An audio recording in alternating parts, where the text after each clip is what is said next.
ناظرین، drama serial جان نثار کی اس episode کا سب کو بے صبری سے انتظار تھا کہ آخرکار نوشیروان دعا کو نکاح کے لیے پرپوز کر ہی دیتا ہے۔ نوشیروان دعا سے کہتا ہے کہ میں تم سے بہت زیادہ محبت کرتا ہوں اور تمہیں اپنانا چاہتا ہوں، کیا تم مجھ سے نکاح کرو گی؟ دعا جب یہ بات سنتی ہے تو وہ بہت زیادہ کنفیوز ہو جاتی ہے۔ دعا کو بالکل بھی سمجھ نہیں آتی کہ وہ کیا کرے، کیونکہ پہلے بھی اسے فراز نے دھوکہ دیا ہوتا ہے، اس لیے وہ کنفیوز ہو جاتی ہے اور اسے اسی بات کا ڈر ہوتا ہے کہ پہلے مجھے فراز نے دھوکہ دیا اور یہ نہ ہو کہ اب اس پہ میں بھروسہ کر لوں اور یہ بھی مجھے دھوکہ دے دے۔ ویسے دعا اس بات کو لے کر خوش بھی بہت زیادہ ہوتی ہے کہ اسے اتنے امیر شخص نے پرپوز کیا، اور کہتی ہے کہ میں سوچ بھی نہیں سکتی تھی کہ مجھے اتنا امیر شخص بھی پرپوز کرے گا۔ اور دوسری طرف دعا اس بات کو لے کر تھوڑا پریشان بھی ہوتی ہے کہ پہلے اس نے فراز کے اوپر بھروسہ کیا اور اس نے اس کا اعتماد توڑ دیا، اور یہ نہ ہو کہ اس شخص پر میں بھروسہ کر دوں اور یہ بھی میرا بھروسہ توڑ دے۔ وہ اس بات کو لے کر بہت زیادہ کنفیوز ہوتی ہے اور اسے بالکل بھی سمجھ نہیں آتی کہ وہ اس حالت میں کیا کرے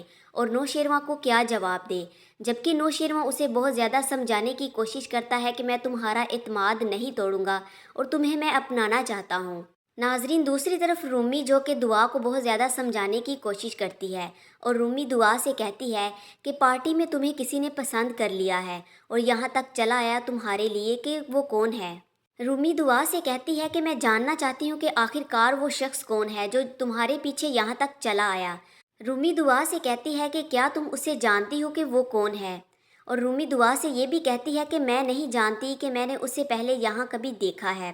تو بہت ہی مشکل سا نام ہے اس کا، مجھے یاد نہیں۔ رومی کی یہ باتیں سننے کے بعد دعا جو ہے وہ تھوڑا پریشان ہو جاتی ہے اور کہتی ہے کہ میں نہیں جانتی کہ آخر وہ کون شخص ہے جو میرے پیچھے یہاں تک چلا آیا۔ ناظرین، دوسری جانب آپ لوگ دیکھیں گے کہ جعفر جو ہے وہ دعا کے بارے میں ساری معلومات جو ہے وہ اکٹھی کر لیتا ہے اور نوشیروان سے آ کر کہتا ہے کہ باپ کے گھر سے نکالے جانے کے بعد دعا جو ہے وہ زنیرہ بیگم سے ملی تھی۔ اس زنیرہ نے اسے اپنے مفادات کے لیے استعمال کرنا چاہا اور ابھی تک اس کی دعا کے ساتھ مزاحمت جو ہے وہ جاری ہے۔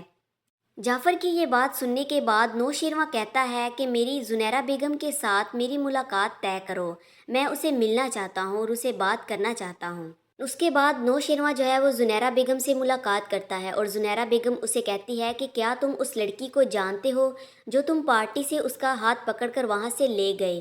نوشیروان کہتا ہے کہ ہاں، میں بہت اچھی طرح سے اس لڑکی کو جانتا ہوں اور وہ ایک عزت دار گھرانے سے تعلق رکھتی ہے، جبکہ میں اس سے بہت زیادہ محبت کرتا ہوں۔ میں نے اسے ڈھونڈنے کے لیے پورے شہر کا ایک ایک کونا چھان مارا لیکن وہ مجھے کہیں نہیں ملی، آخرکار وہ مجھے مل ہی گئی ہے۔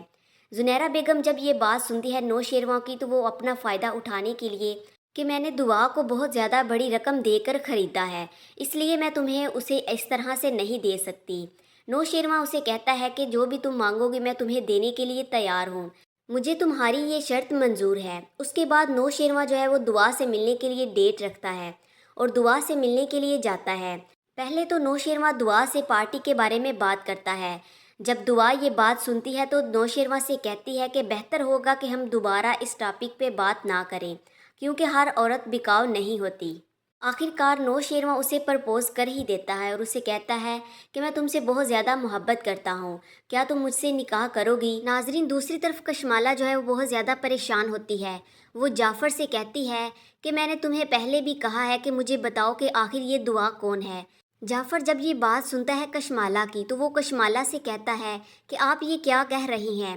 ایسا کچھ بھی نہیں ہے کہ جیسا آپ سوچ رہی ہیں۔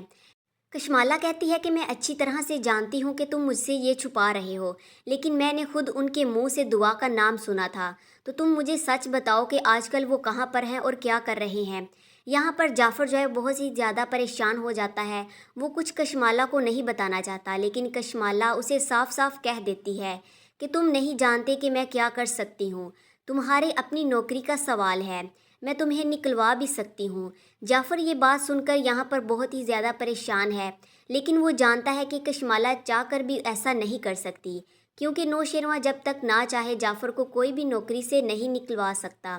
جعفر یہاں پر کشمالہ سے کہتا ہے کہ آپ اچھی طرح سے جانتی ہیں کہ نوشیروان جو بھی ارادہ کرتا ہے وہ اسے پا کر ہی رہتا ہے، اور اگر آپ نے دعا کا نام سن بھی لیا ہے تو میں آپ کو بتاتا چلوں کہ نوشیروان دعا سے محبت کرتا ہے اور اسے ڈھونڈ رہا ہے، اور ہم نے آخرکار اسے ڈھونڈ بھی لیا ہے اور اب اس سے شادی کرنے والا ہے۔ کشمالہ جیسے ہی یہ بات سنتی ہے تو وہ بہت زیادہ پریشان ہو جاتی ہے۔ وہ کبھی سوچ بھی نہیں سکتی تھی کہ بات اتنی آگے نکل جائے گی۔ وہ شادی بھی کرنے والا ہے۔ یہاں پر کشمالہ بہت ہی زیادہ پریشان ہو کر رہ جاتی ہے اور اسے بالکل بھی سمجھ نہیں آتی کہ وہ کیا کرے، کیونکہ وہ چاہ کر بھی کبھی نوشیروان کو حاصل نہیں کر پائے گی۔